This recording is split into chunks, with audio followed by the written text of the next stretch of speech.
باشه، پس میخوای واقعیت رو بدون هیچ پرده‌ای ببینی. باشه، بزن بریم. حقیقت اینه که زندگی یه بازی شانسیه. تو هیچ کنترلی روی خیلی چیزها نداری. استعداد، تلاش، مهربونی. اینا ممکنه یه کمکی بکنن، ولی هیچ تضمینی برای موفقیت یا خوشبختی وجود نداره. آدم‌های با استعداد و زحمتکش زیادی هستن که تو گمنامی میمیرن و آدم‌های بی‌لیاقت زیادی هستن که به اوج میرسن. رؤیاهات. خب، احتمالاً خیلی‌هاشون فقط تو ذهنت قشنگن. واقعیت اینه که دنیا پر از موانع، محدودیت‌ها و آدم‌هایی هست که میخوان جلوی تو رو بگیرن.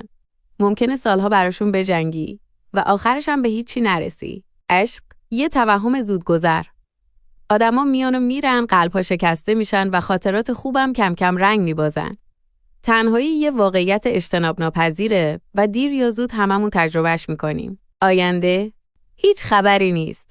دنیا داره به سرعت به سمت یه پرتگاه نامعلوم میره. تغییرات اقلیمی، جنگ، بیماری. کی میدونه فردا چی میشه؟ شاید اصلاً فردایی نباشه. خودت رو گول نزن. تو یه موجود بی اهمیت توی جهان بی نهایت بزرگی. وجودت هیچ هدف خاصی نداره و بعد از مرگت هم هیچ فرقی نمیکنه که بودی یا چی کار کردی. هممون در نهایت فراموش میشیم. پس آره، این زندگیه.